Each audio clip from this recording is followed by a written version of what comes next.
Point Blank is a crime fiction podcast. It may not be suitable for all listeners. We discuss violence in all its forms. The works we reference may include period slang, which some listeners may find offensive. The hosts also have a tendency to swear.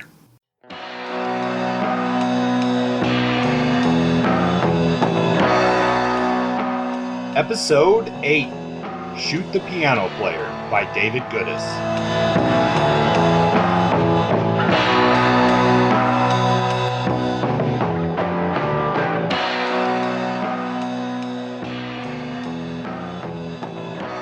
And welcome to Point Blank. My name is Kurt, and joining me, as always, is Justin. How's it going today, Justin? I'm doing quite fine today, Kurt. It's good to talk to you again, and I'm looking forward to discussing this episode's work. Shoot the Piano Player. Are we going to shoot the piano player, or we going to save the piano player today? He's such a sort of miserable chump who's lived hard and lost a lot, so I don't really have it in me to shoot him, but I do enjoy watching him get shot just a little bit here. Anything new and exciting that you want to talk about? I'll say this, I'm feeling noirish today. The weather's changed, it's been colder, and I have been feeling indoorsy. It's just been good atmospheric noirish conditions for this podcast for me.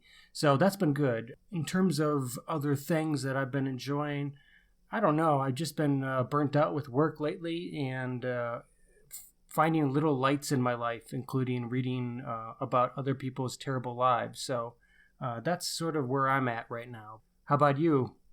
Well, I'm doing pretty good. I got back from the boat, and it's rainy season here in Seattle, which is most of the year. So, I'm feeling noirish as well. I do have a couple of things I've been, watching that aren't books and stuff to talk about here.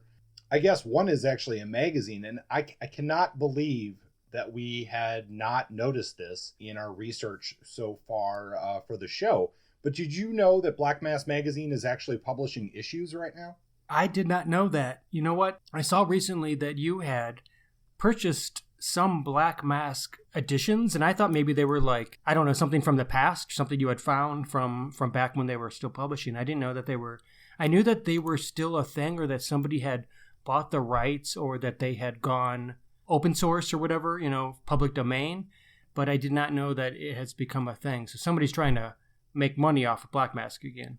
They're continuing the issue numbering and stuff. Okay.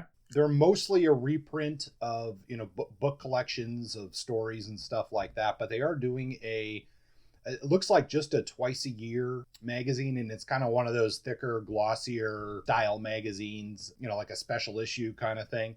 And issue 3 just came out. And it's not bad. It's mostly just reprints of old stories. One of the issues at least has some new work. It's interesting. I haven't had a chance to read it yet, but it's nice to see that there's something still in print. So there's still a chance that both you and I could be published in Black Mass during our lifetimes. Yes, fairly. Okay. It's a name that seems like it probably will never die. Somebody's going to hold on to that Black Mass name, and they're gonna keep doing something with it. Yeah, well, that's great to hear. I mean, it's exciting, and I know there's part of that's nostalgia. And the fact that we've been talking, like in our last episode, talking about the history of Black Mass, it's just fun to know that these things that happen in the past, well, for one, they're repeated. The history repeats itself, but also that things that have value are held on to. And it's nice to see that somebody has decided to push that forward. I hope it becomes a thing that resonates with the noir crime fiction community and doesn't just become a quick money grabber type of scheme. So I'm looking forward to hearing what you think about the issues, and I'll probably check that out myself. Yeah, well, it's interesting you should say, noir, and those types of stories still being a thing, because there's 2 other things that I've seen lately, and one is I finally got around to watching Archer. I think it's season 8, Archer Dreamlands. I'm eager to see it, but I'm cheap, and it hasn't come on Netflix yet, so I've been sort of holding out hope, but I won't reveal too much, but at the end of the previous season, Archer gets shot and kind of ends up face down in a pool. And so this entire season basically takes place as a well, they call it Dreamlands, and it's a dream sequence, but it takes place in the late 40s. And, it's definitely an homage to the entire noir genre. And sometimes it's a real hit. There's definitely things from different movies and books that you're going to recognize. I'm not sure that it's the best of Archer's writing, but it is interesting that they chose to go in that direction, and they chose to bring back that style. They do a pretty good job with it. In terms of a show, particularly animation, I really love the versatility of the writers of Archer. They haven't locked themselves into a particular mode or plot wheel. They've broken whenever they feel or anticipate things getting stale. They break free from that. Like, I think episode 7 was like Magnum PI essentially, or Cannonball Run or some shit. And then this one they go dive into like 40s PI. So it's really cool, and I'm curious to see how this episode turns out, or this season, but I'm always pleased when writers or groups of writers refuse to lock themselves into like essentially a death spiral against their better judgment creatively. Yeah, so I would recommend that if you haven't had a chance to see it, and if Archer is your thing. And I guess, Archer's sense of humor isn't necessarily for everybody, but if it is, and you haven't watched that, check it out, because I would recommend it. The other one that I've got, and this is interesting. I find I'm a decent video game fan. I probably at this point in my life, I stay up on the video game news more than I do actually play video games. But there's been a re-release in this fall of a game called L.A. Noire. I have that game. You have that game. So do I. I'm the kind of person who, I have the game, but I haven't played it. I like the idea of playing it, but then I never create time to actually do it.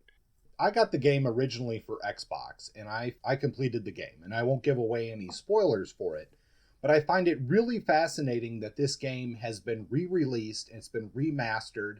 They've changed it so that you can play it in virtual reality now. What's interesting about that is a lot of the reviews here are saying that this is the perfect game for virtual reality. And let me just give a summary of the game before I get back to why that's important. But this is a unique game. It's unlike really any game I've ever played before or since, in that, it's called L.A. Noire. You play a detective in that 40s and 50s era L.A., and you basically work your way up the crime beat, and you investigate these crimes, and you find clues, you investigate suspects, and then you either charge or don't charge someone in the crime. In many ways, this game was ahead of its time for the technology, because there is no, I don't want to say there isn't a correct answer, but the game doesn't necessarily say like, oh, you picked the right suspect or the wrong suspect. You just pick the suspect based on the information that you gathered.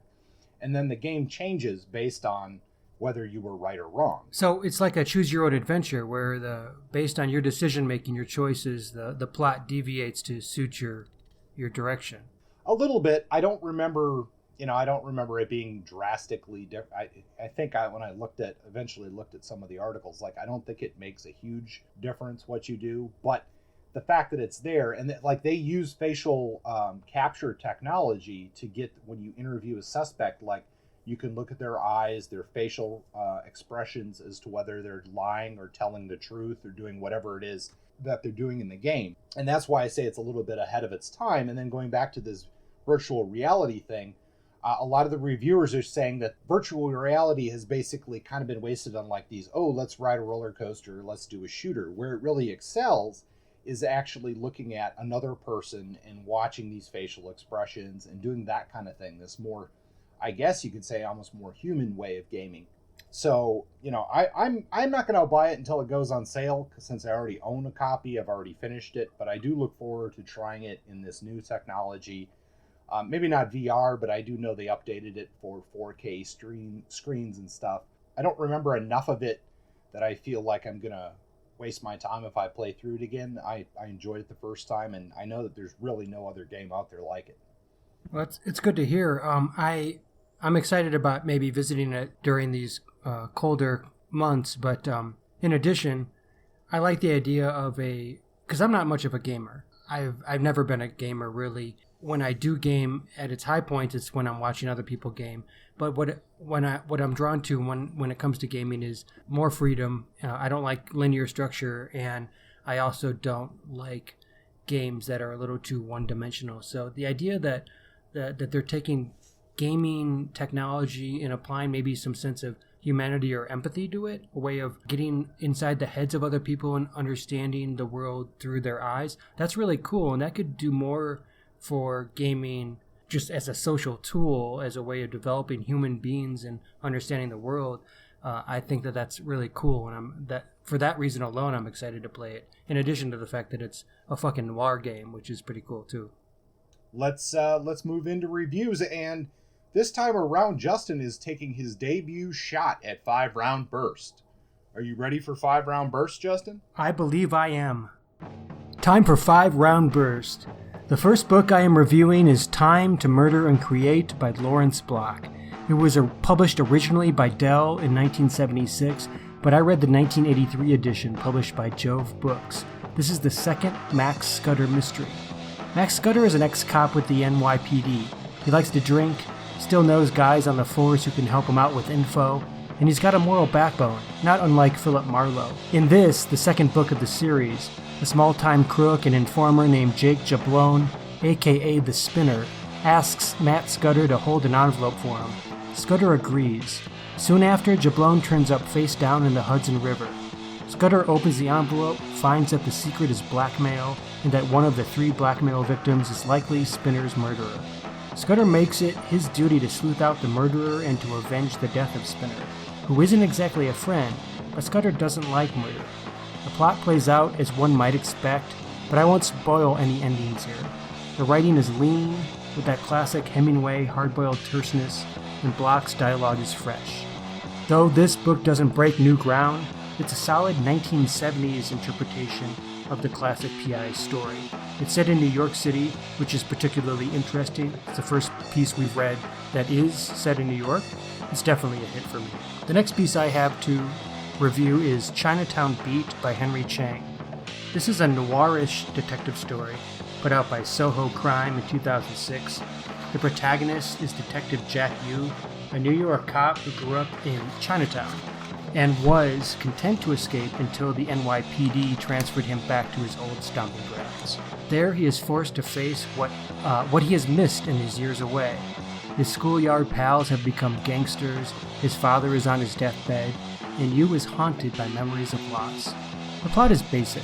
A community leader named Uncle Four is shot, and it is up to Wu to solve the case.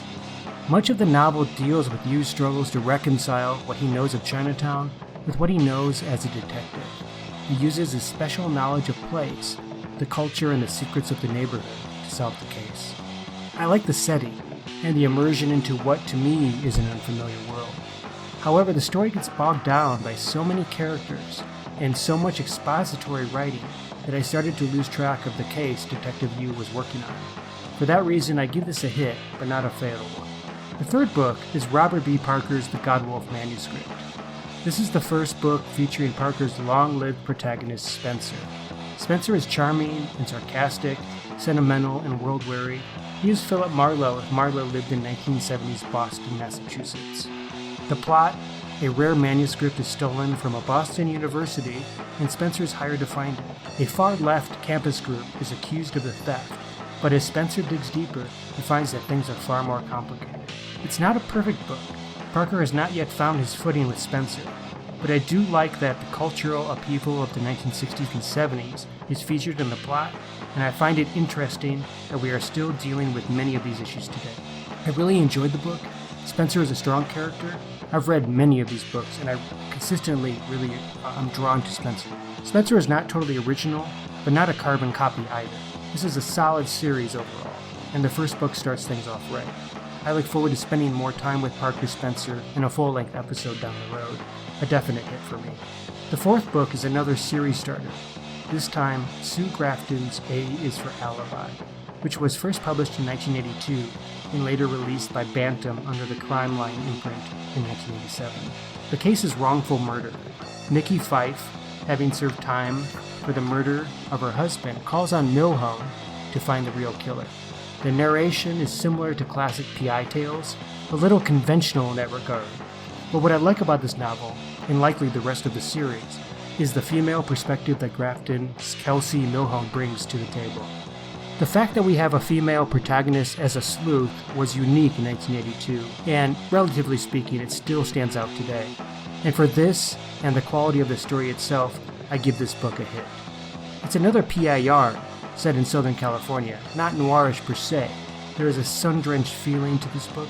Part of it is the climate, but another is the way Grafton writes. She's not resorting to hard-boiled language or cliches, or evoking nightmare noir scenarios. Things are relatively light. However, it's still effective as writing and as developing a plot and tension. I enjoyed it. I prefer more grit overall, more darkness in my writing, but in terms of story, I thought she did a good job. I would call this a hit, but it's not quite my cup of joe. And my last but not least piece is my nonfiction selection.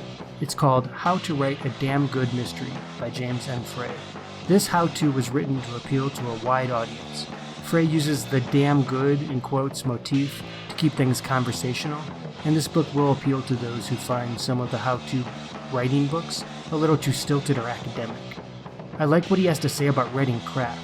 He offers plenty of advice on the specifics of creating strong hero detectives and also villains, and he offers examples from his written work and also the work of established writers to show how these and other sort of typecast or classic mythological type characters can best be conveyed in your writing. The tone of the book might be light and conversational, but the advice is the real deal. Definitely this book is a hit. All 5 of the books this week were hits for me, or not a bad episode overall. And on to the main topic. Today's book is Shoot the Piano Player, and we're going to mix things up a little bit this time. We're going to start with our rating, and then we're going to move into our summary. Justin, what did you think of this book? You know what? We've read and critiqued on the main stage 7 books thus far, and I'd be hard-pressed to select a book of the 7 we've reviewed so far that matches this one in terms of its overall noir aesthetic. I think that while I love The Big Sleep, just like Marlowe, just like Chandler, I have a sentimental attachment to that book in particular. But overall, this Goodis book, originally called Down There, now called Shoot the Piano Player, is a 5-star for me. Overall, the big reasons I love this is that for me, and I know noir differs for other people, it's all about atmosphere.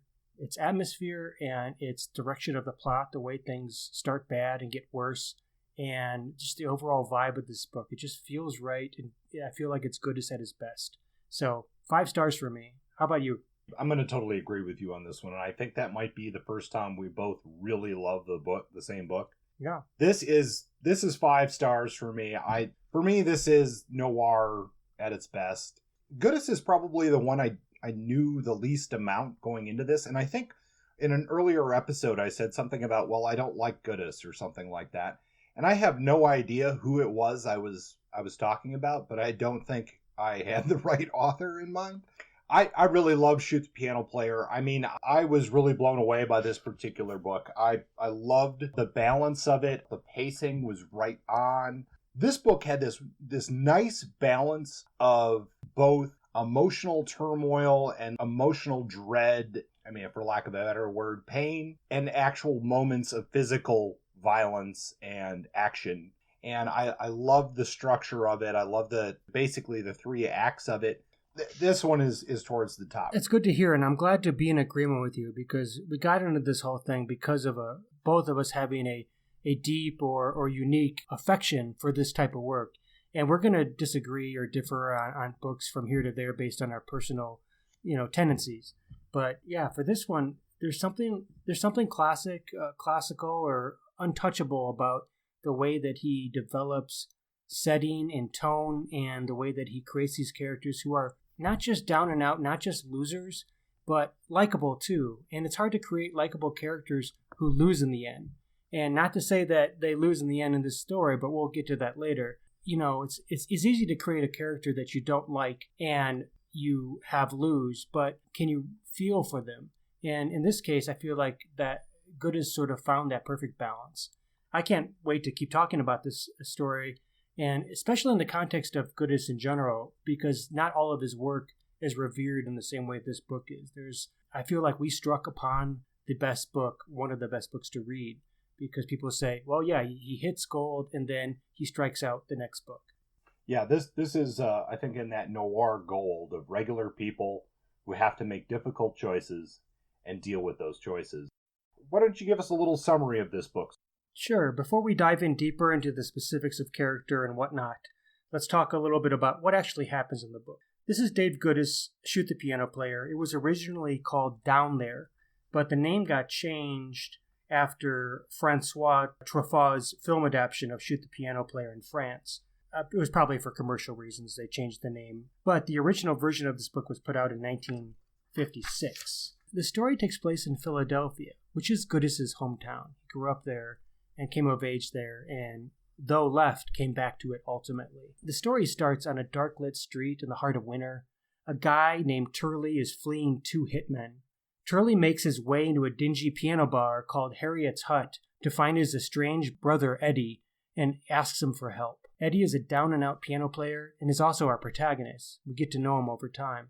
He helps his brother to escape, setting off a series of encounters and escapes as the two hitmen hunting Turley realize that Eddie is the guy who can lead them to their prey. The other major player at the early stages of the book is Lena. She's the waitress at Harriet's. As the plot brings Eddie and Lena together, we learn of Eddie's building love for her. And there is another female character, Clarice, a prostitute who lives in Eddie's building. They're buddies, sometimes sexual partners, more platonic than not. But there's no commitment there. More it's a salve against existential or noir-like loneliness. So Eddie and Lena are hounded by the hitmen after the incident at the bar, and these men, who we later learn have mob ties, have been cheated out of money by Turley and another brother who comes into the scene later on. We also learn that Eddie has a past. After an incident where the hitmen pretty much take Lena and Eddie hostage, there's an incident where there's a crash and an accident and two protagonists escape. Eddie sort of falls into a flashback mode. And during this flashback, we find out that he was once named Edward Webster Lynn, and he was a concert pianist who at his high point performed at Carnegie Hall. He was loved then by a Puerto Rican woman named Teresa. His fall from grace came when Teresa confessed to Eddie that she had slept with his concert manager, essentially his agent, to help boost his career. This sacrificial act on her part sent her into a suicidal depression, and she eventually jumped out a window. This moment changed everything for Eddie. At this point, Eddie falls into deep darkness, developing a penchant for terrific violence to cope with his grief. In Hell's Kitchen, New York, he seeks out hardened men to pummel, taking and giving great punishment using his hands that are strong and quick after years of piano playing. This is a little bit, superhero-ish or whatever, but we just have to go with and suspend our disbelief and buy into the idea that his hands, because of piano, are particularly adept at fisticuffs. This backstory sets up a pivotal scene in the story. At Harriet's Hut, the bouncer Wally Pline admits that he tipped off the two hitmen as to Eddie's address. Once he did that, he got the whole ball rolling and put Eddie on center stage and put him in danger. This causes Lena to insult Pline, or Wally, and then Wally hits her. Eddie, who has hidden his violent past for years, finally comes back, in a sense. He steps in to defend Lena, leading to an intense brawl between the two men. Though Eddie stops himself from going too far, he doesn't want to kill this Wally character. However, Wally puts Eddie in a headlock outside in the snow in a Philadelphia alley with an intent to essentially strangle him. So Eddie, who has a knife within reach, grabs it and stabs Wally to death. Eddie, after this, goes into hiding. As far as the bar patrons are concerned, they saw Eddie leave the bar with a knife and come back with a dead man on his conscience. So, Eddie's in trouble, and Lena helps him to escape. They end up at his brother's hideout in New Jersey. We get a glimpse or a reference to his brother's hideout early in the story. It's where Eddie grew up. It's where his parents were raised him, essentially.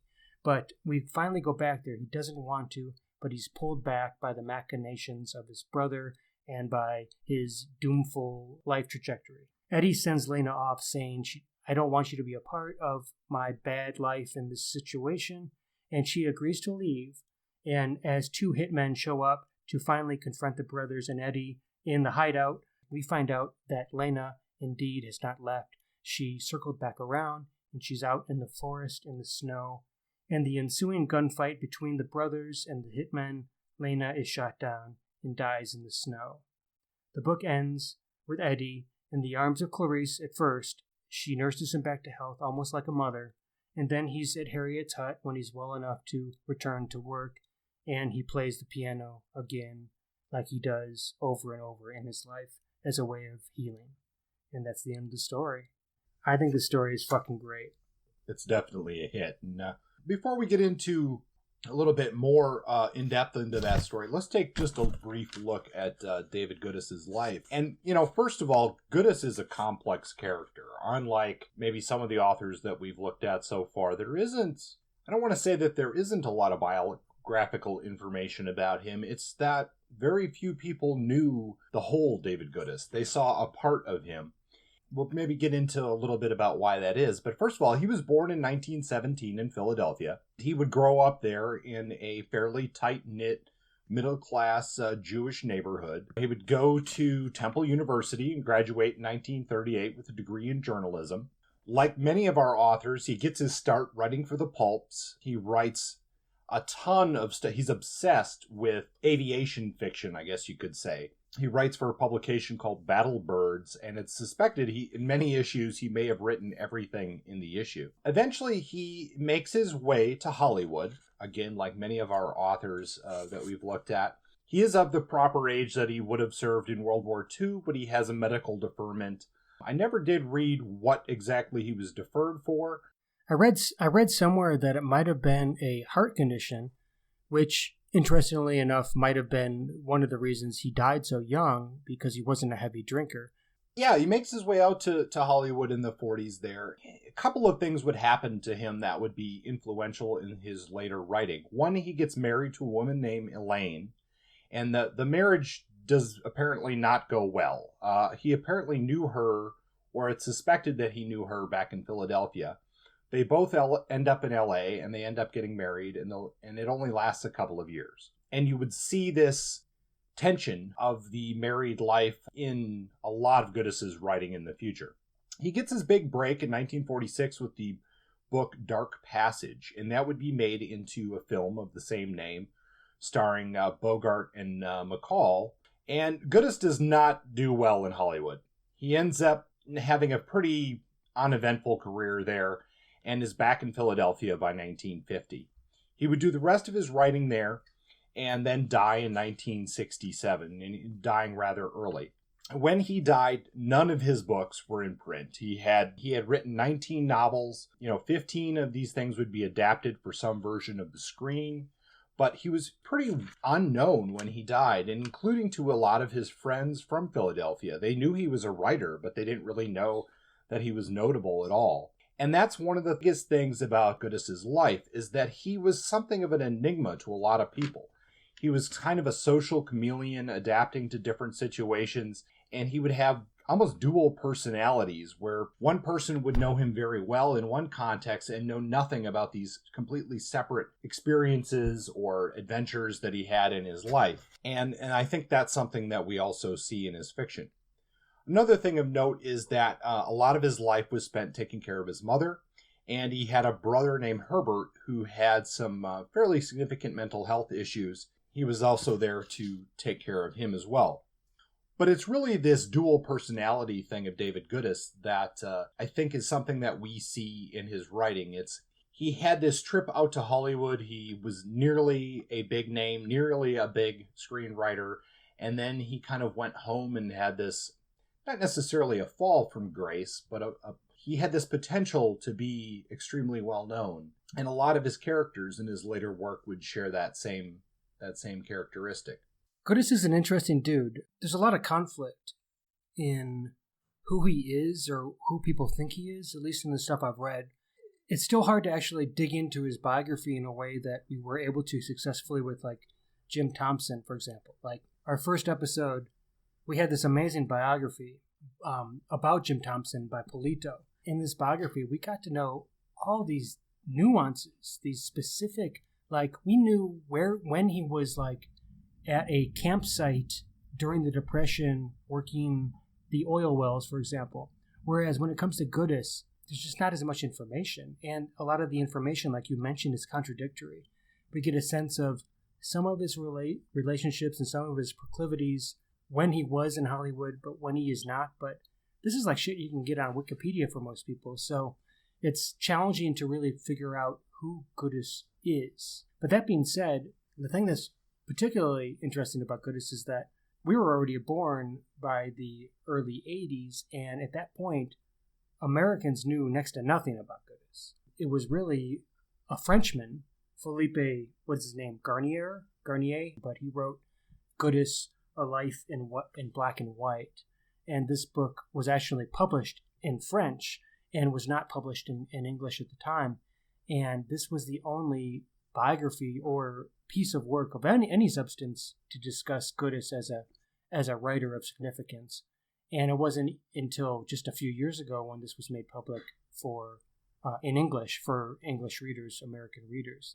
So I think there's a lot of catch up that's happening with trying to figure out who Goodis was. And I guess pleasantly enough, we get to be a part of that as we're in the midst of it. He hasn't been already solidified as this or that. He's still sort of in becoming. We're in this transition zone where we're trying to understand who he was, what his deal was. And I think in no small part of the problem is Goodis himself, because he didn't seem to want to be known. Did you get a sense of that? Like the way that he seems to, he's like this sort of humorous, comedic, evasive kind of personality in some of the reading that we read about him as a personality.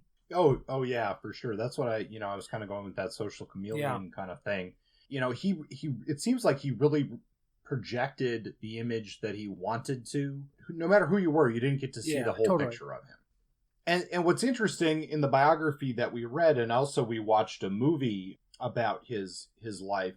Yeah, it's called David Goodis to a Pulp. Noir doesn't get any darker. And the movie was put out by Larry Withers. And Larry Withers was the son of Elaine. Elaine was once the wife of David Goodis. They divorced after a couple of years, like Kurt said.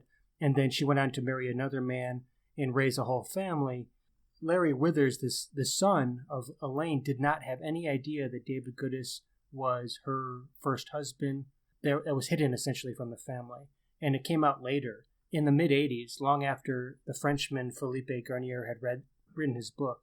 So this was like the last big bombshell bit of information about Goodis that we came across. And Withers turned this into a film that we read or watched. What's interesting is that with his, this persona that he had with a lot of his friends from Philadelphia or the people that he interacted with in Los Angeles is that of this prankster, this sort of weirdo. I mean, he must have had a fairly high charisma just to pull off some of the stuff that he did. Unlike a lot of our authors, he never was really like poor. No, absolutely not. No, he was a Jewish middle class kid who didn't really appear, at least in any of the things I read, to experience a deep or any hardship.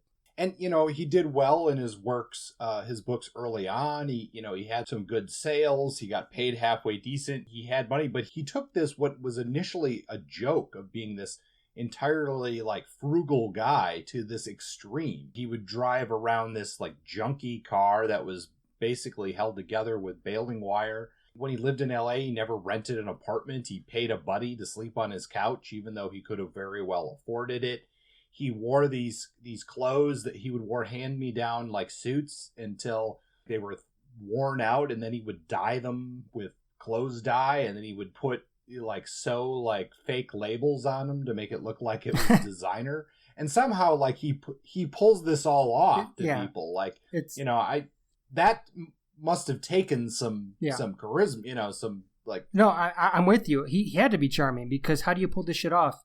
So much about what I've read about him, it seems so relatable. Like, I know people like him. I know, I've had good friends who've been like this, who are thrifty and sarcastic and ironic and almost clownish or tricksterish. It's like he's a clown, or like he seemed to. And of course, there are ways about this that there's parts of this that are charming. It's like, oh, you're the funny man. He would put his sunglasses on upside down, or dress like a goof on the beach and try to get a rise out of people. And based on what I read, it seemed like he never was able to turn it off. And while that kind of stuff is charming to a point, how much of it was a mask and how much of it was just him trying to liven the audience or to sort of strike a pose with people and get them to laugh or respond. I don't know. And I wish I knew.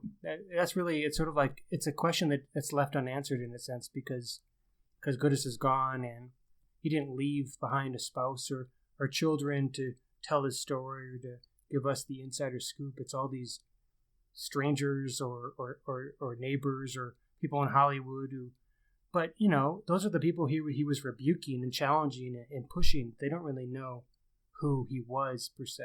There's an interesting element to this that I thought of while seeing these interviews and seeing the book and hearing some of the comments, and that is that Goodis spent a lot of time what his friends called slumming in South Philadelphia. He had apparently a lot of African American friends. He enjoyed jazz clubs and all this stuff.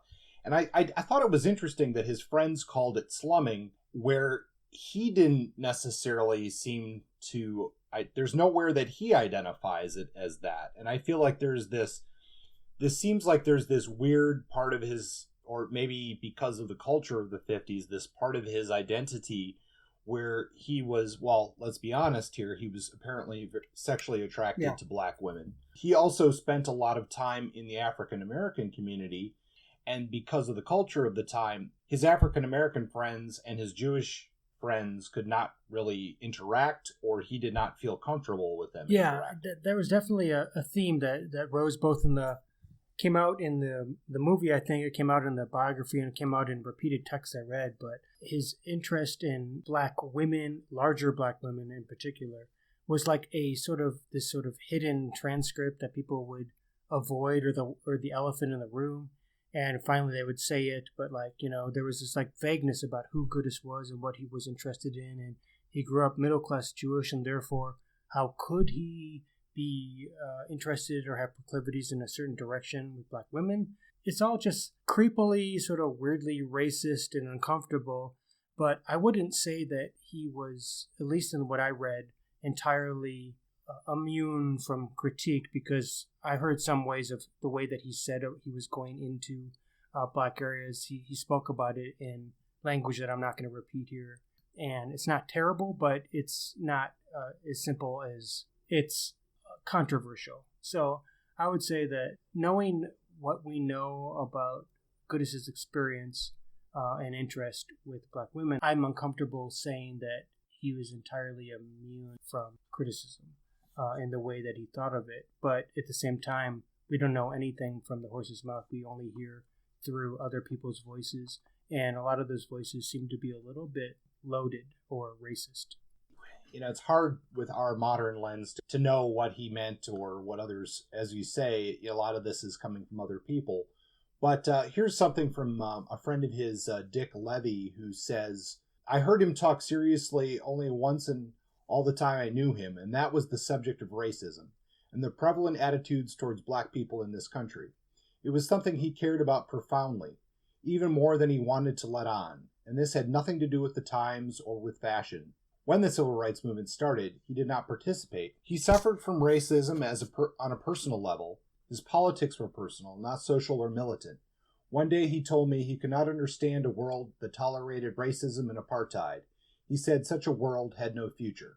Knowing David, I was waiting for the other shoe to drop, but that one time he was serious and very sad. That says a lot. Knowing what we know about him and the fact that he's so evasive, he's like something you try to grab a hold of, like something under the water, but because of the angle you can't actually grab it. He seems to always be very slippery as a character, as a person. So to hear him say something about something serious and not evade it, that it speaks volumes. Yeah, and the other thing too is that's interesting is we talked a little bit about this marriage he had with Elaine, and that obviously didn't go well, and it seems like it came through in his writing pretty powerfully. One of the relationships with a woman that actually seemed pretty positive was his relationship with Selma Burks, who is or was a sculptor, a very famous sculptor, African-American woman, kind of a groundbreaking sculptor during that period. And, she had a very positive opinion of Goodis and a good relationship with him. And it seems like they actually contemplated the idea of getting married, but she had another suitor or something. And Goodis basically said, look, I'm not getting married again. If that guy's going to get married to you, go ahead. That whole thing was a little strange. And again, I think there's missing information there, and it's hard to tell what Goodis was thinking at the time. But one thing I think people agree on and makes sense to me is that there was something real there. And I think maybe race, maybe culture got in the way of being frank, in terms of him being frank about it. Maybe he was still fearful with his mother and his whole background about revealing or exposing himself. Maybe he never just wanted to come out and be who he was. So he was always playing these slippery games around people. I don't know. It seemed like, based on what she said, and there were multiple interviews, including in the book, she seems to shine more light on him than any other bullshit Hollywood celebrity, producer, person that was interviewed in the book or elsewhere. For sure. And I guess that was my point in bringing this all up, is that I think there's this entirely different Goodis that may never be documented, that we just don't know about. But, let's take this complex author as a very guarded individual in many ways. And he also had this complicated relationship with celebrity. And let's look at the characters that he had in this book. This motif of a fallen celebrity is one that carries through a lot of his work, including in the character of Eddie in this book, Shoot the Piano Player. Sure. So Eddie is the protagonist, as I mentioned, and I have some thoughts about Eddie. I mean, Goodis has been called the poet of the losers. For example, in Hard-Boiled America, which is one of the first American texts in the early 1980s to actually talk about Goodis as a significant figure, O'Brien writes, Goodis was one of the most distinctive writers of paperback originals. A single page of his work is instantly recognizable, as much for its prose style as for its recurring obsessions. He wrote of winos and barroom piano players, and small-time thieves in the vein of tortured lyricism all his own, whose very excesses seemed uniquely appropriate to the subject matter. As his titles announce, Street of the Lost, Street of No Return, The Wounded and the Slain, or Down There, he was a poet of the losers, transforming swift, cut-rate melodramas into traumatic visions of failed lives. And Eddie perfectly sort of sums up, or is a microcosm of the Goodis style down-and-out character. He was a down-and-out piano player in this case, and he was somebody who had succeeded in a previous life or in previous experience. He had reached the heights. He had played at Carnegie Hall. He had had the love of his life. He had had a significant other who he cared for and respected, and he had lost it all. I think people confuse Eddie, the character in the novel, with Eddie, the character in the Francois Truffaut movie, because they're different. The one in the movie is more well-known, I think. And I think that, in part, that might affect or influence the way Goodis is perceived, at least to French audiences, if not to, film fans. So I wanted to throw that in there. What do you think of Eddie? I mean, I really like Eddie as a character. I'm a little thrown off just by thinking about the film character. It's a different character, and it's in some ways subtly different, but in other ways it's a majorly different character. It really damages our way of perceiving the novel by... I always feel bad that I watched the film because it stands out visually, and it influenced the way I think of the book. So I had to I sort of wish I would have reread the book right before doing the podcast. So I'm a little bit mixed. Eddie as a character is so representative of this noir character that we talk about as maybe an ideal or a standout. I mean, in this book, Eddie's both his rise and fall from celebrity is a tragic story. I mean, he comes from nothing. His family has to sacrifice. He has to sacrifice to get to the spot that he is. He doesn't make it, but yet now he falls for this woman, and they are almost happy together. She gives up something for to get him to rise to power, or not power, but to rise in celebrity, Success, get him a second chance. He gets that chance. He gets everything that he wanted, and the cost of that is his wife. She is torn by what happens to her, and commits suicide, and all of this stuff that happened to Eddie. And the way that it's handled in the book is so much darker. It's so much. I expected the French movie to be darker, to be honest, because the French are always talking about noir, as it's the darkness and blah blah blah blah blah. No, you have, this film has nothing on the book as far as darkness. It's a good point. You're right, and I didn't think about it at the time, but somehow the French noir film elevated or lightened the book. They were like, you're too dark in America, and they made it cheerier or more friendly or more. And of course, it doesn't end well for the character, but what they do is they take away the nuance of Eddie, and they just sort of turn Eddie into, in the film, they turn Eddie into just an introvert, with a history, but they don't really talk about the fact that he was a great success, or that he has this deep loss. They leave a lot of things out. And you mentioned the experience he had with his family growing up. And this is a classic rags to riches story, but the story starts after the rags to riches becomes a nightmare that plummets the character into back to the bottom. And then he's at the bottom again. He sees a glimpse of rising above and re-experiencing some of the things he lost. And he does, briefly, with the waitress. And then he loses it again. So it's an odd sort of structure where you're not reaching the ultimate highs and lows. It isn't the story. The story would be him starting from nothing, growing up in this shitty shed in southern New Jersey with a family without means and brothers who are on the fast road to crime. And then he turns around and finds his avenue. He's the gifted kid, and he works his way to developing his piano skills, and he's given a boost by others, and he finds the right people at the right times, and they help him to succeed. That's the story of him rising to fame, the American dream. Then he loses all that when he realizes his wife sacrificed herself, her purity or whatever, for his career, and he can't handle it, and neither can she. But that's not even the story of this book, which is so interesting. I think that's such a weird element of noir. We're not even dealing with the true or the heart of the major story that would be in the fairy tale or the major novel. We're dealing with the sloppy seconds or the aftermath.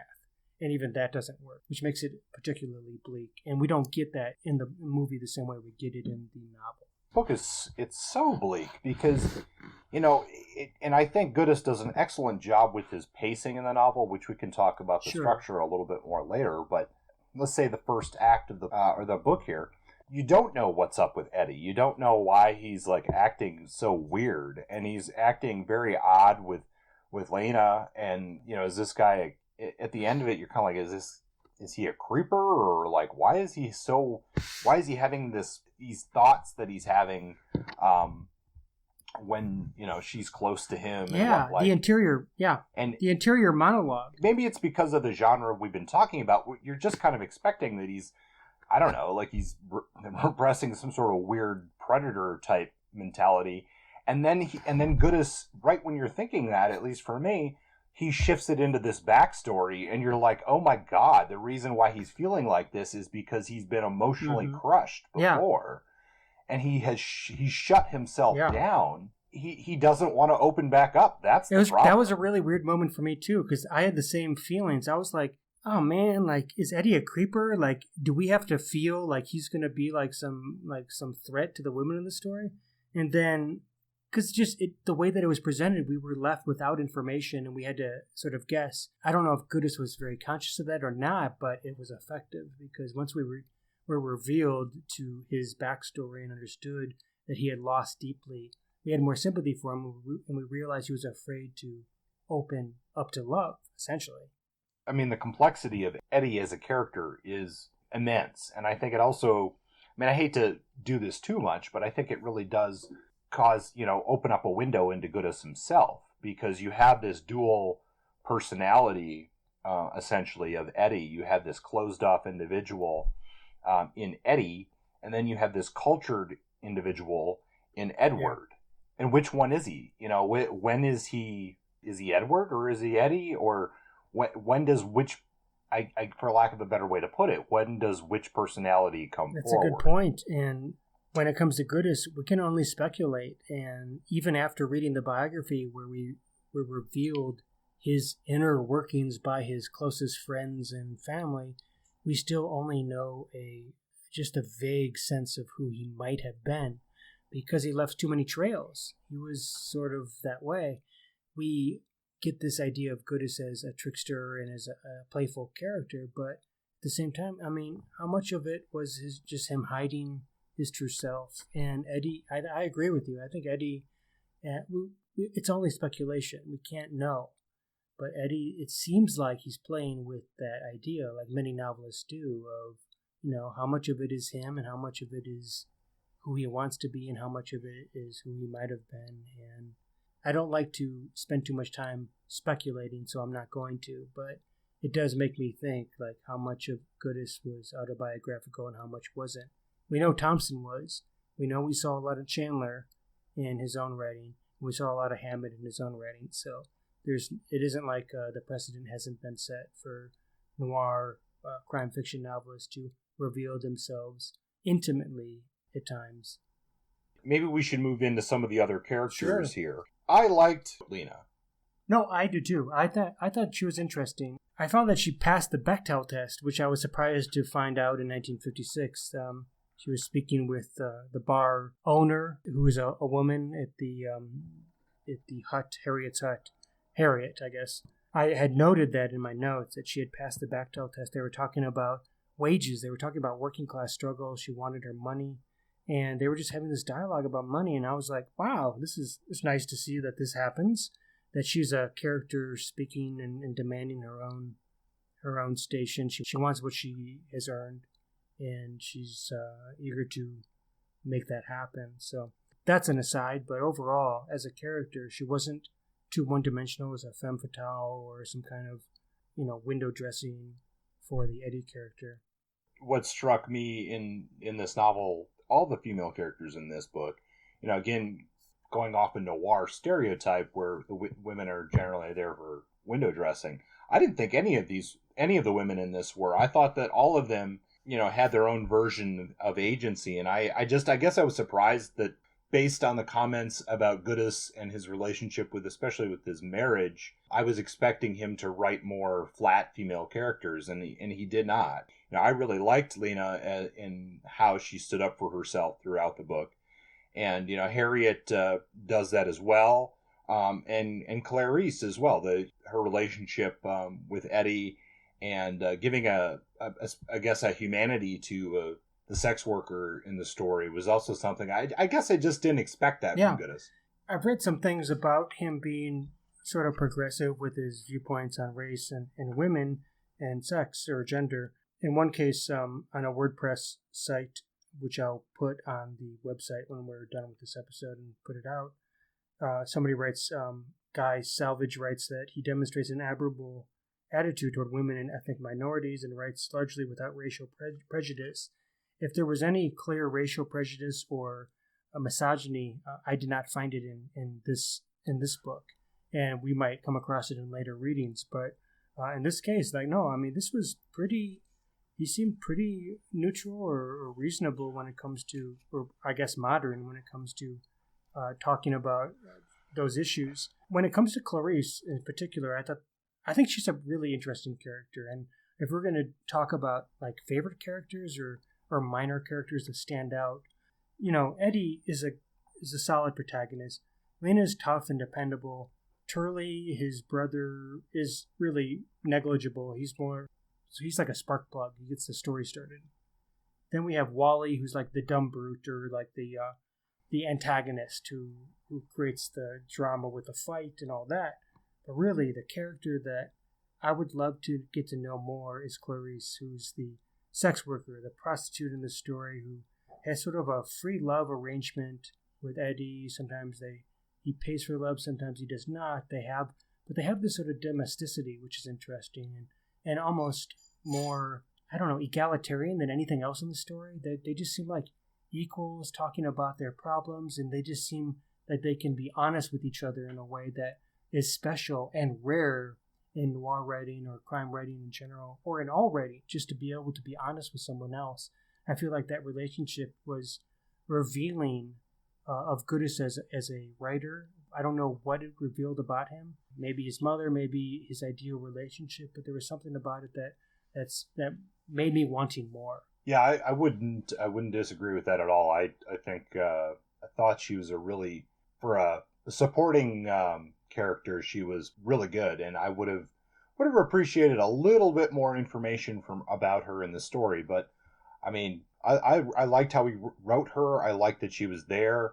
I mean, her presence could have easily, by another writer, just been there as window dressing, but she plays an important role in well, maybe not necessarily the plot, but understanding Eddie's personality and just sort of what's going on. I will add to that I was thinking about Clarice, and I was trying to figure out what she gave to the story more than as like a sort of a sidebar for Eddie and as a distraction and as a thought piece. But she actually essentially provides a warning to him. She says it hits you on page 98, and she's sort of predicting the way the waitress is going to affect him, and sort of almost foreshadowing how she's going to damage or present danger to him because of the love. And I actually have a quote of it here that I'd like to share. It's two quotes. One is an example of Goodis's writing, which is sparse and simple, but sometimes he uses language that just stands out. And then I have the quote about Clarice talking to Eddie in the bar right before the big fight between him and Plying, where the death occurs and things really get moving. "Hey, Eddie." It was from a nearby table. He glanced in that direction and saw the yellow-orange dyed hair, the skinny shoulders and flat chest. The lips of Clarice were gin wet, and her eyes were gin shiny. She was sitting there alone, unaware of the situation at the bar. I really love that. Gin wet and gin shiny. That's Goodis. Like, I've never seen that before. Just nice language. That sort of stands out. Now, when we actually get to dialogue between him and Clarice, we have, she shrugged. She reached for a shot glass, picked it up, and saw it was empty. With a vague smile at the empty glass, she said, "That's the way it goes. If it ain't there, it just ain't there. That figures." "You're damn right it figures." She reached out and gave him an affectionate pat on the shoulder. "Maybe next time." "Sure," he said. "Or maybe." She lowered the glass to the table and pushed it aside. "Maybe there won't be a next time." "What you mean?" He frowned slightly. "You closing up shop?" "No," she said. "I'm still in business. I mean you." "Me? What's with me?" "Changes," Clarice said. "I gander certain changes." His frown deepened. "Like what?" "Well, last night, for example, and just a little while ago, when you walked in with a waitress, it was, well, I've seen it happen before. I can always tell when it happens." "When what happens? What are you getting at?" "The collision," she said. It wasn't just looking at him. She was talking to the shot glass at the tabletop. "That's what it is, a collision. Before they know it, it hits them. They just can't avoid it. Not even this one here. This Music Man with his real cool style. It was easy come, easy go, and all of a sudden, he gets hit. Say, look, you want another drink? I always want another drink." He started to get up. "You sure need it now." I like the way that she sort of anticipates his demise. She can read him better than he can read himself, and then any other character in the story can read him. And in a sense, she's the one character that truly knows him. No, she definitely does that, and that makes a lot of sense. That's what she's doing in the novel. So I really like her as a secondary character. Well, Justin, did you have a Puss Walgreen for this episode? No. I think I've got one. I'll give myself a drum roll.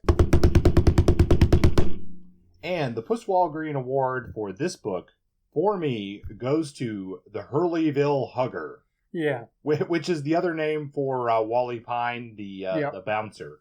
He's a former professional wrestler, and just any just by the fact that his stage name is The Hugger. I think he could have done a little better. He was aiming low from the start of his career. So let's move on into the structure of this book. And is there anything in this that really stuck out to you, Justin? Atmosphere all the way through. When I think of, the Edward Hopper painting Nighthawks at the Diner, mm-hmm. think of that image. I think of this book. I think of them as related. I think of there are some lonely moments of people thinking existential thoughts in diners, sipping coffee. The world is bleak outside, and somehow Goodis is really, really good, particularly in this book, at conveying that kind of atmosphere. And that's the standout for me. In addition to dialogue, those are the two things that are happening here that really resonate.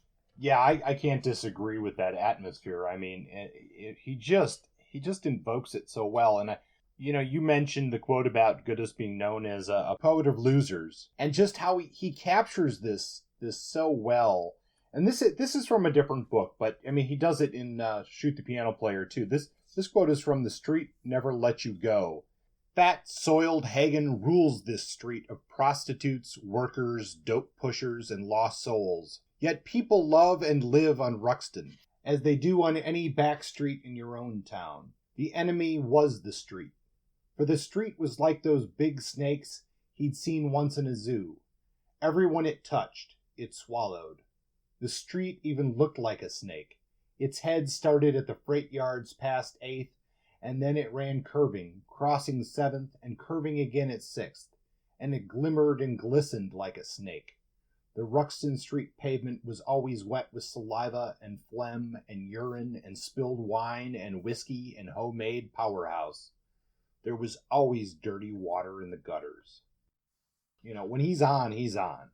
Yeah, that's absolutely true. And based on what I read about him and his work, I feel like he's really off and on. Like, he's not... We've talked about consistency, and we've said some writers are consistent and some are not. There's always some clunker. When it comes to his atmosphere, I mean, we can read a million examples in this text of how he conveys that cold, dark, bleak, essentially peopleless streets. Like, when you are with Eddie or Lena on the streets in this bleak winter in Philadelphia, you don't see anybody else. The only people you see are bad people. It's either nobody, it's either snow, or bad people. When you're in a cafe or a diner, you get a sense that you're being watched. You get a sense that you're being surveilled. And it's both comforting to know that you have coffee and food, but it also feels like you're incredibly vulnerable. And this tension, this way that he conveys this tension in his writing, is very powerful and satisfying in a way. I grew up in the Midwest. I like cold, bleak winter. I get it. And it's nice to see somebody write from an eastern, northern perspective, as opposed to the sunny LA and the windy, cloudy San Francisco that we get from Hammett and Chandler. Justin, do you have any choice cuts from this book? I do actually have some choice cuts. There are some terrific dialogue in this book. Goodis was really very conscious of the way he wrote in this book. There are some lines that some of it might be archaic, so it stands out for me, but other lines are just incredibly satisfying. I have a whole dialogue between him and Lena, I believe. Let me look it up. There's a part I love here, and it's actually right from the beginning of the book. It's not dialogue or anything, but the introduction to this book, it's a great opening for me. And it goes, "There were no street lamps, no lights at all. It was a narrow street in the Port Richmond section of Philadelphia. From the nearby Delaware, a cold wind came lancing in, telling all alley cats they'd better find a heated cellar. The late November gusts rattled against midnight darkened windows and stabbed at the eyes of the fallen man in the street. The man was kneeling near the curb, breathing hard and spitting blood and wondering seriously if his skull was fractured.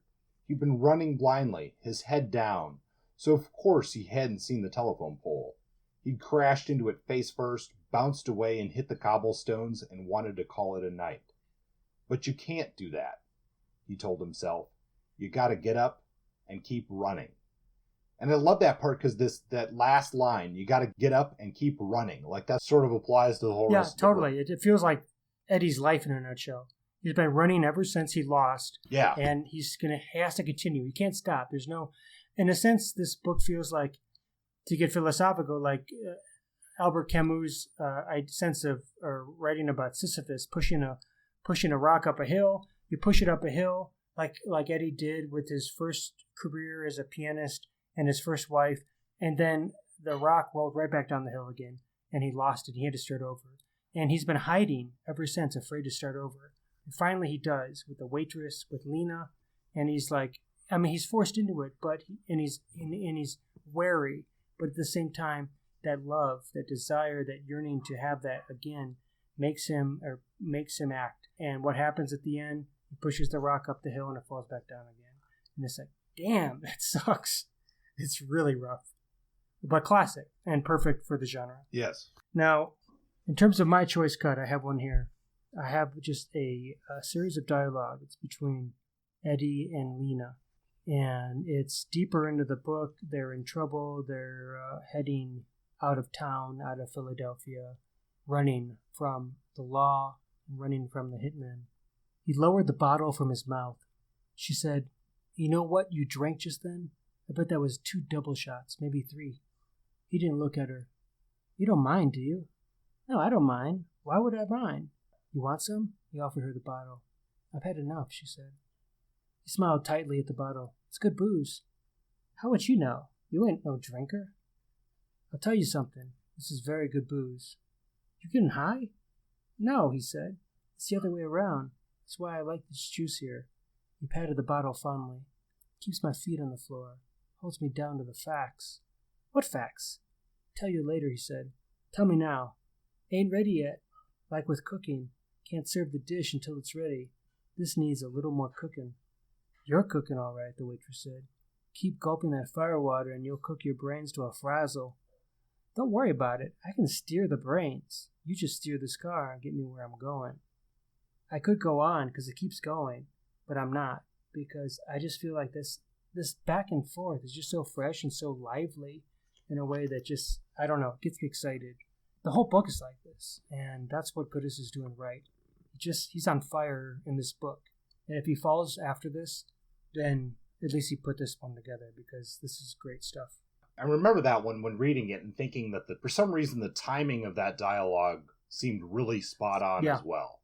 Like it needed to be right where it was. Yeah. His life, his career, his work, I mean, it all seems, I don't want to say so complex, because that could be any author that we've talked about so far, but it does strike a different tone than everybody else we've really looked at.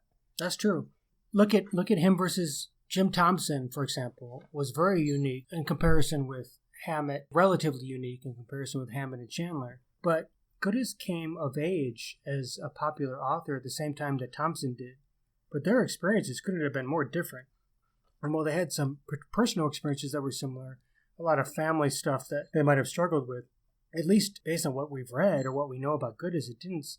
One was like a hobo living off the rails and living this sort of working class communist life, trying to develop his writing. And one came from the middle class and sort of had it made early. Like, we didn't mention this, but Goodis was class president, high school. Like, he was not the iconoclast, or like, he was not the goth punk. He was like creme de la creme. He was popular. He was the cool kid, cool popular, and went on to Hollywood. Like, he won. Yeah, he did, but what strikes me is it came up in so many of the interviews that we saw in both the book and the movie, is that there's something about Goodis that is not, it's not ringing, I don't want to say ringing true or what, there's something more complex going on with Goodis. I would say that there's something not ringing true.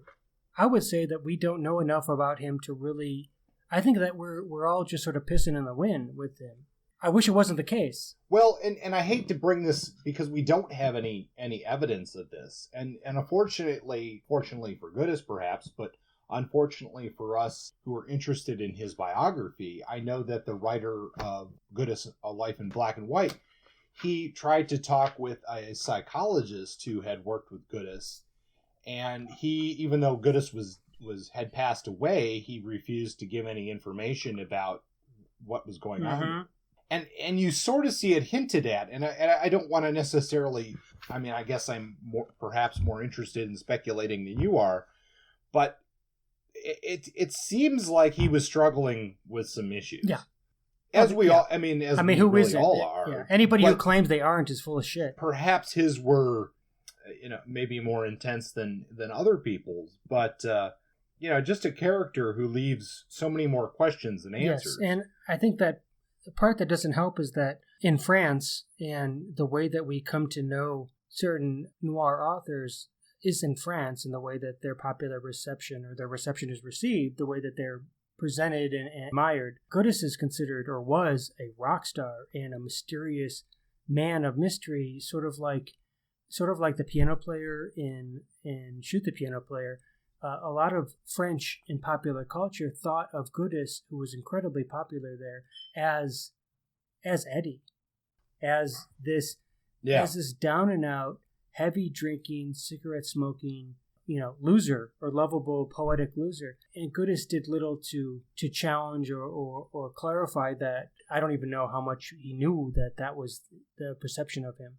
But the thing being said, we knew so little about who he was here in the States until the early mid 80s or later, or more recently in the past 20 years, it's become into more clarity. But a lot of what we do know prior to that was peppered by this sort of romanticism in France and the way that they perceived him. And it wasn't in any way like he was, because for one, he didn't drink heavily and he died young.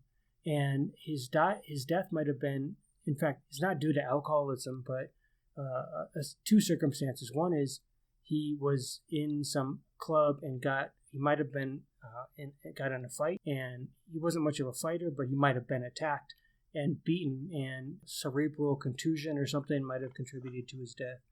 The other was he had kidney and heart issues his whole life, and he was frail and weak in his later years, and that might have been part of the reason he passed or couldn't survive the incident that he experienced. So not nearly as romantic as dying in hard scrabble with surrounded by blues bottles in a gutter.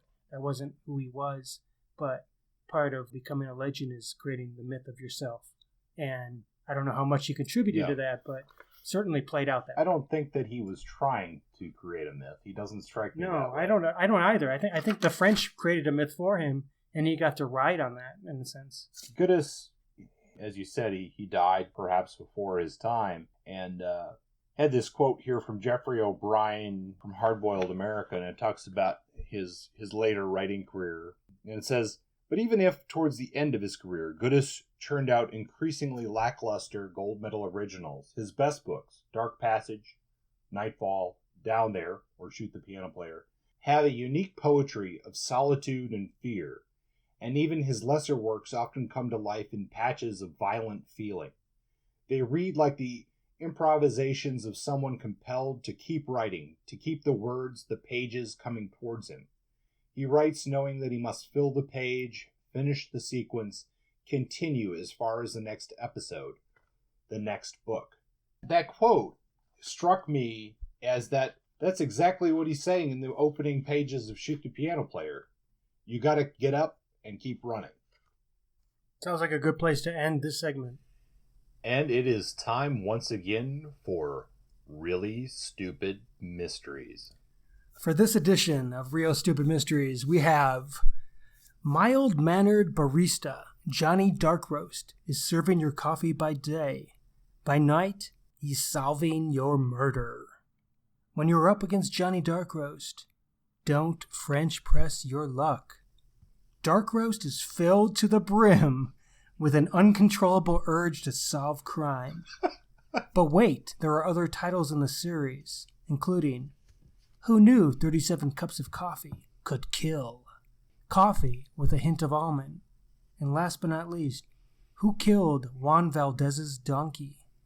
This and more when you experience the true flavor of Johnny Darkroast and his mysteries. Well, that sounds really good, Justin. I can't wait to drink up those stories. Yes, but don't burn your tongue. I'll make sure to blow it off first. Mm-hmm. episodes to add to the Johnny Darkbro series, or are you still percolating? Yeah, my response to that is still brewing. Yes. Subject unknown.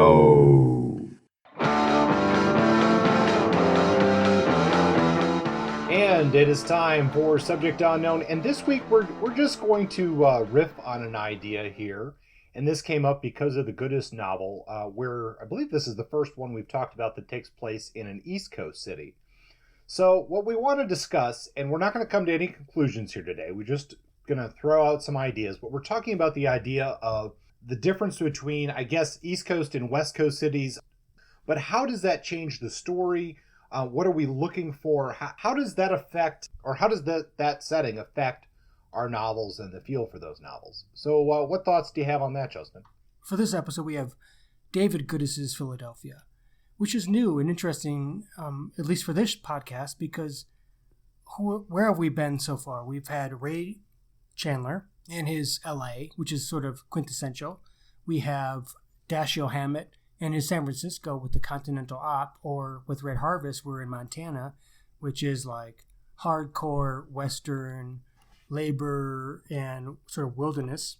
We have Jim Thompson and his Texas. So we've been spending a lot of time west of the Mississippi in this sort of frontierish landscape that's sort of undetermined.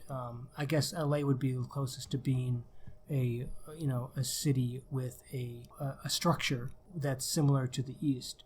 With Goodis, we're in Philadelphia. I'm thinking about industrial East and how that compares to the left coast, to the West Coast. I have some thoughts that are very brief, and I'm just going to throw out a quick list and see how these things resonate with Kurt. Thinking about deep history and layers. In the East, in both places, there are a lot of stories to tell, but in the East, there are a lot of hidden stories and locations, many neighborhoods and cool settings to explore, and a history of a city that's been so developed, years and decades and centuries of development, layers upon layers of development, in a way that the Western U.S. just hasn't had the time to develop. So the West, even now, is still relatively fresh compared to the East, which has had a couple hundred years, except for some spots in California, to really build culture, immigrant experience, and layers of mystery that can add to and create suspense in a noirish story, because so much of what noir and crime fiction works upon is mystery and not knowing, in hidden places, what we know and what we don't, and having these places that we can understand and places that we cannot help to create so excitement and create plot and create development and tension in the plot. So I think that's one thing that East versus West is worth thinking about, how those things relate. Another is ties to Europe versus ties to Asia or Latin America. Another one is waves of immigration and cultural melting pots, and how the waves of immigration, fresher waves, create interesting ways of seeing new information and understanding people and who's in and who's out, and xenophobia and language barriers. And that, of course, is different between the two places. But those are just some initial thoughts. My initial thoughts were fairly similar in that this isn't entirely true, historically, but maybe more in our actual mental or perceived version of history, that the East in the United States has this longer history. Certainly the major cities do.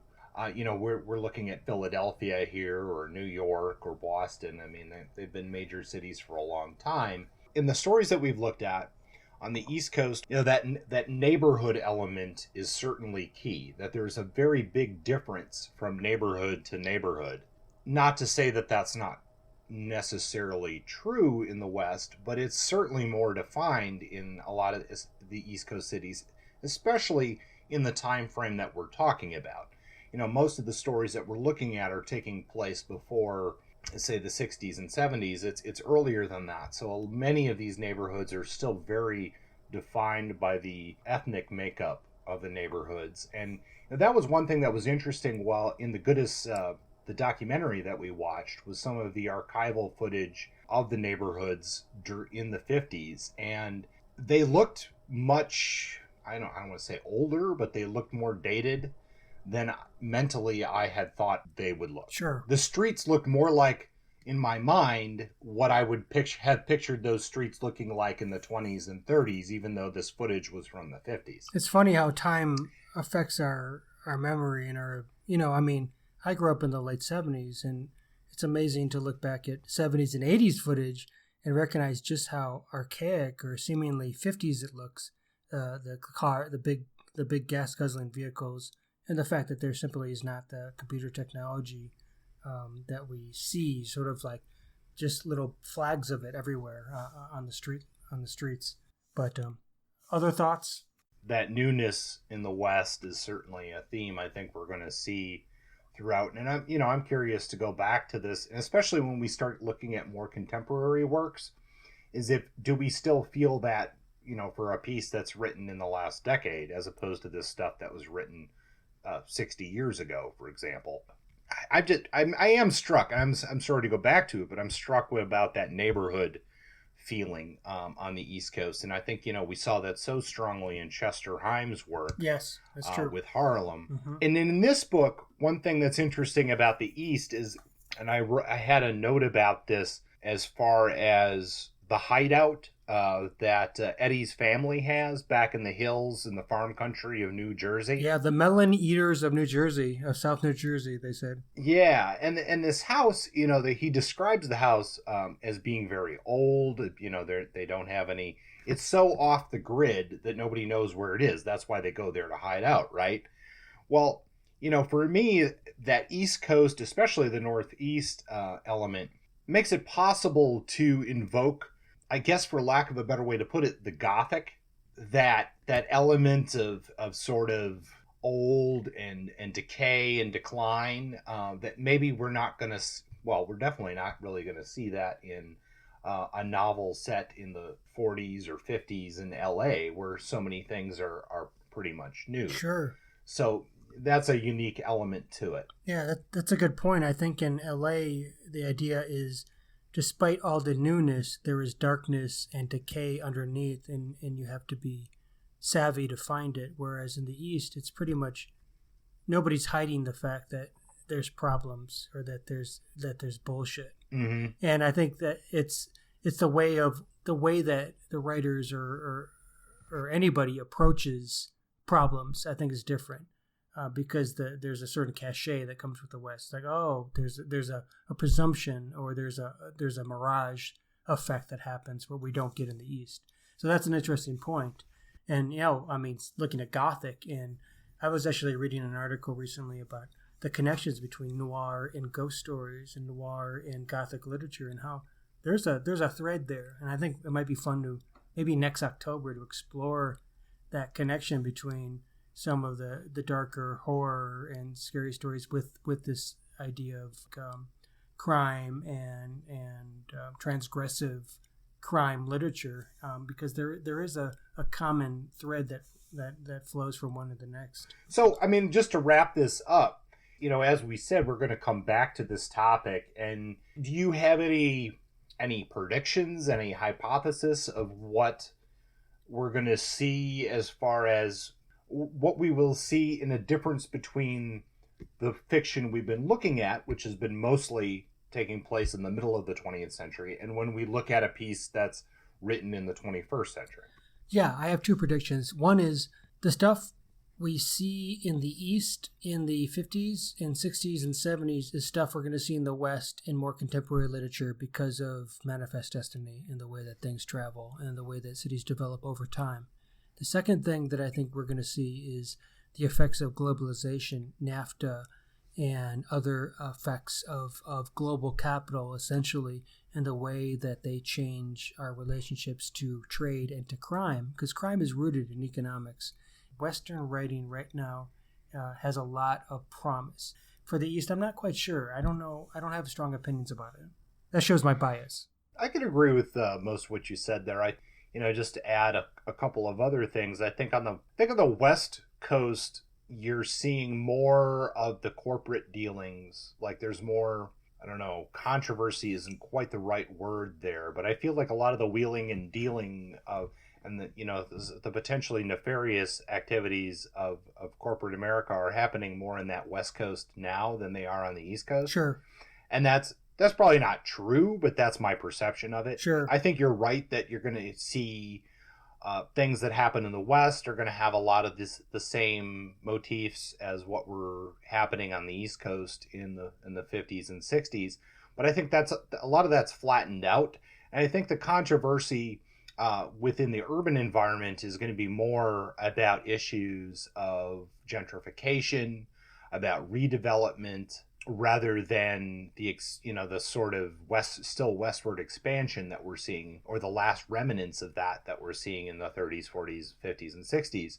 Immigration has obviously been an issue in this genre since the beginning, and it will continue to be an issue in this genre probably for the foreseeable future.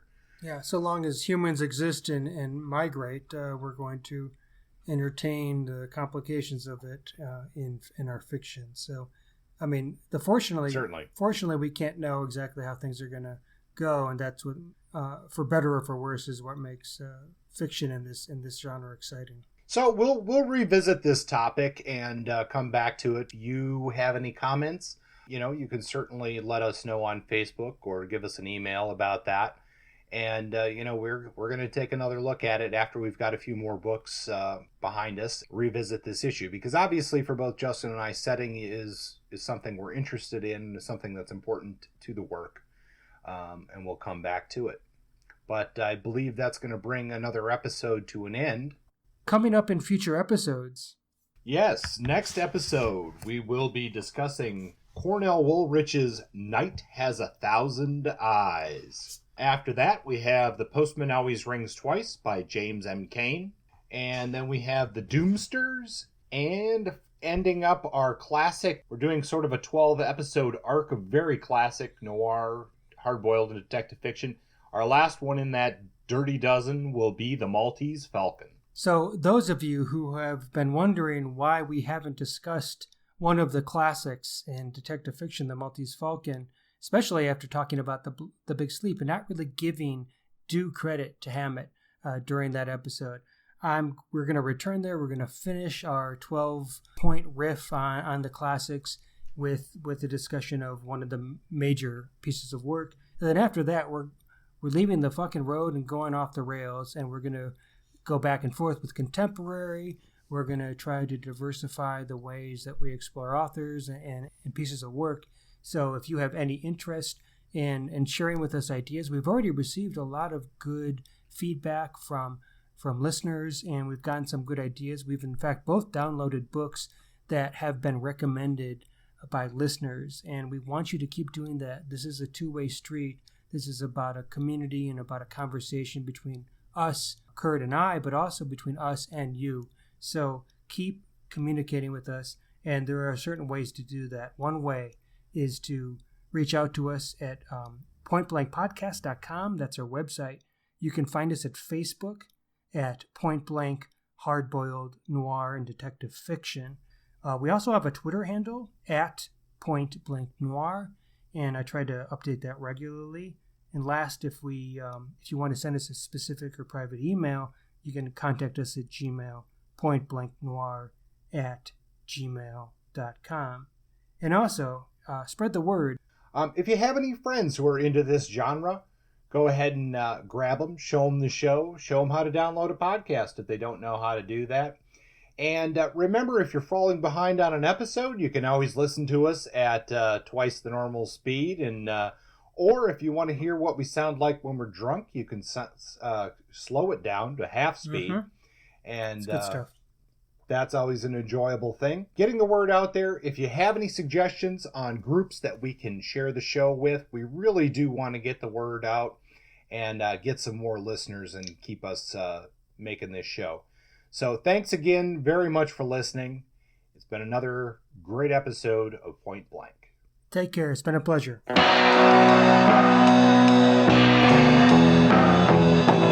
Point Blank is under a Creative Commons license. Music is by Justin. Copywritten works are property of their respective holders.